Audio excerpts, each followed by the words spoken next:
श्रीमद् भगवत गीता में भगवान स्वयं मुझे केवल भक्ति के अनन्य भाव द्वारा समझाया। यदि कोई भगवान का पूर्ण रूपेण साक्षात्कार करना चाहता है,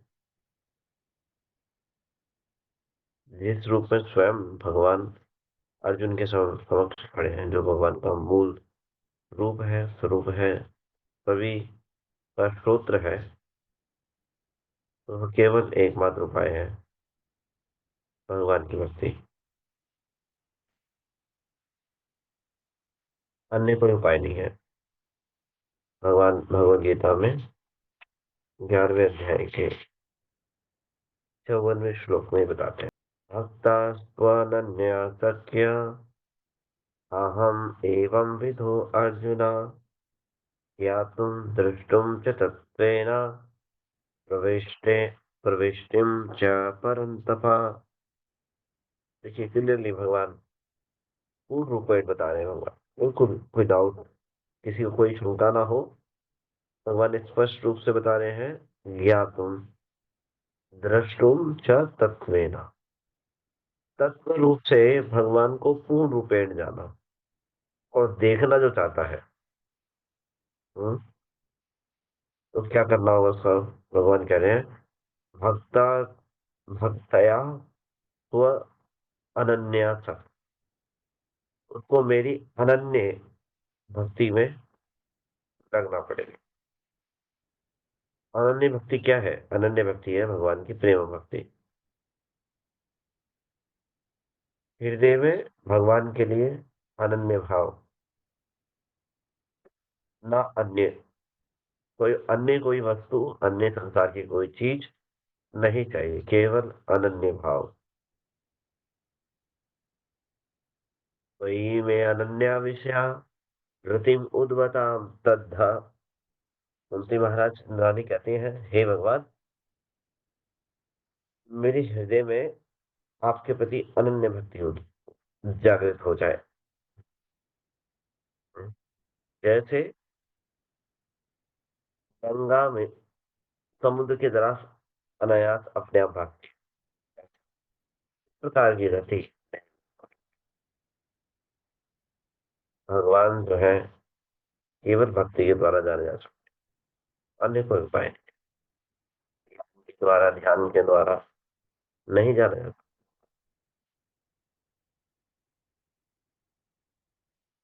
के द्वारा भगवान जाने भी जा सकते हैं, ज्ञानम दृष्टुम, देखा भी जा सकता है साक्षात।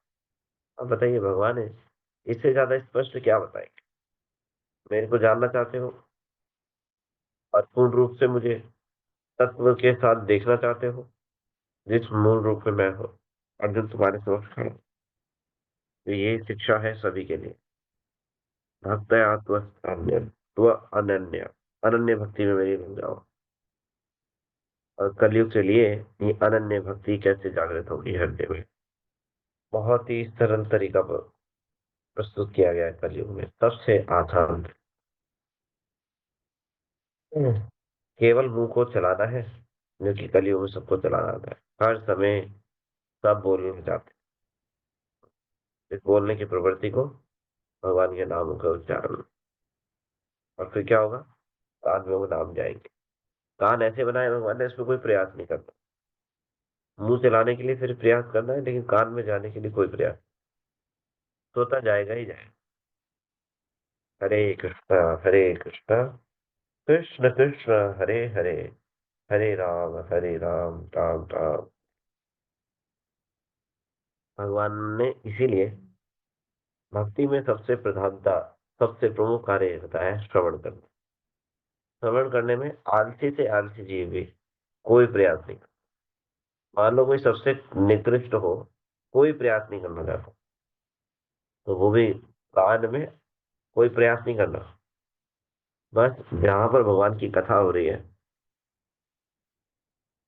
ऐसे स्थान पर रहना है, कान में खुद ही जाएगा जब भगवान का नाम जप हो रहा है। जो बुद्धिमान है वो कीर्तन भी करते हैं, जब श्रवण करेंगे तो कीर्तन भी होगा, जब भगवान के बारे में सुनेंगे कीर्तन होगा अपने आप। इसीलिए भक्ति में सबसे प्रमुख कार्य बताया है श्रवण करना।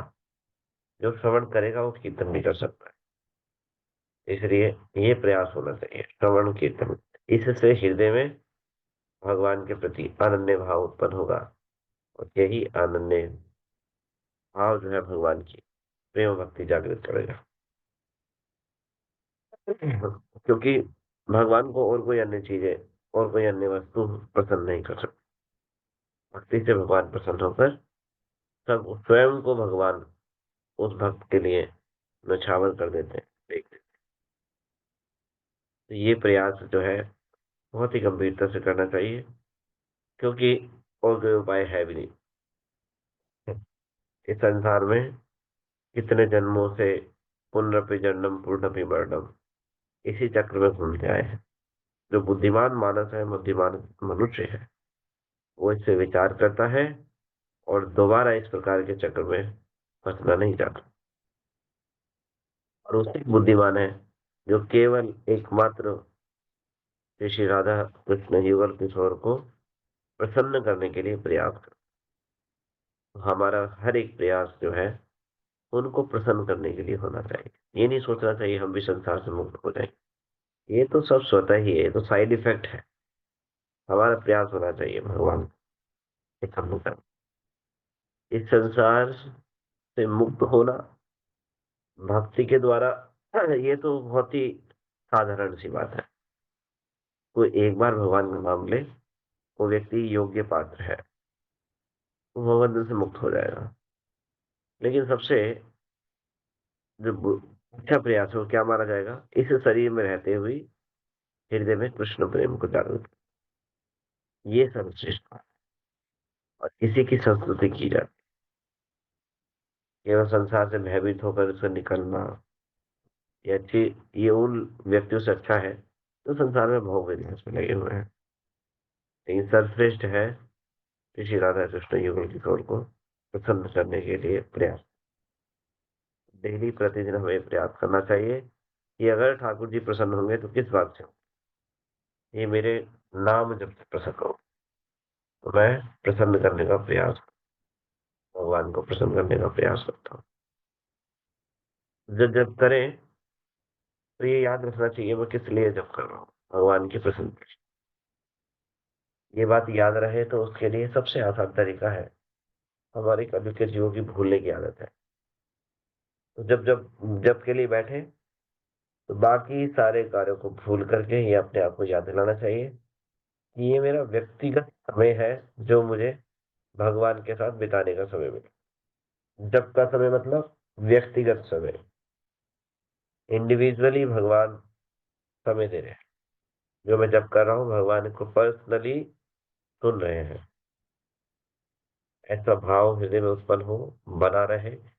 इसके लिए भगवान के चित्रपट के सामने बैठकर जब कर सकते हैं, या कोई एक चित्रपट लेकर अपने जहाँ भी जब करते हैं उसको लेकर, और इस आदर भाव से कि भगवान ठाकुर जी मेरे इस जप को, मेरी हर एक क्रिया को इस समय देख रहे हैं। पर्सनली भगवान मुझे अपना समय दे रहे हैं, मैं उनके साथ समय बिता रहा हूँ। ऐसे पवित्र स्थान को चुनना चाहिए जब के समय, पर्सनली, कि वहां पर स्थान पर बैठ करके ऐसा विचार करते हुए कि ये पर्सनल मीटिंग है भगवान के साथ, और भगवान पर्सनली मेरे इस नाम जप को सुनेंगे। और यही मेरी सबसे प्रमुख है, एक नाम अक्षर को, एक नाम को भगवान सुनेंगे। इस भाव से, इस प्रयास से हम जब करने का प्रयास करेंगे तो हम गंभीरता से जब कर पाएंगे, और प्लस हम देख पाएंगे, हम कॉन्शियसली जब में बने रहेंगे। उस भगवान हमारे जब को देख रहे हैं, हमारे प्रयास को देख रहे हैं, मेरे द्वारा लिए गए नाम को सुन रहे हैं। हरे कृष्ण कृष्ण हरे हरे, हरे राम राम राम हरे हरे। ये सब प्रयास, ये सब भक्ति में अगर इस प्रकार से हम प्रयास करते हैं तो ये हमारे हृदय में अन्य अनन्य भाव को जागृत करें। अन्यथा जब करते हुए भी हम मैकेनिकल हो जाते हैं। सुबह उठना है, स्नान करना है और बैठ जाना है, सारी एक्टिविटी हो गई, लेकिन हम उन एक्टिविटीज़ में, उन कार्यों में, भक्ति के कार्यों में थे, नहीं थे, ये हमें पता ही नहीं है। सुबह उठते ही जैसे टेप रिकॉर्डर चालू हो जाता है, इस प्रकार से हमारी एक्टिविटी भी चालू हो जाती है। कॉन्शियस रहना चाहिए। सुबह उठते ही सबसे पहले भगवान को धन्यवाद देना, मुँह से भगवान के नामों का उच्चारण करना, स्नान करने से तैयार होने तक सब निरंतर भगवान का स्मरण करते रहना चाहिए। बोलते रहें, सुनते रहें और कॉन्शियसली उसको सुनने का प्रयास करें। देखेंगे, वो समय पता भी नहीं चलेगा। ऐसा लगेगा भौतिक एक्टिविटी नज़र ही नहीं आएगी। वो भगवान का स्मरण करते हुए, कार्य करते हुए कॉन्शियसली है, तो समय भी नहीं पता चलेगा और प्लस किसी भौतिक स्थिति में ये अनुभव नहीं हो।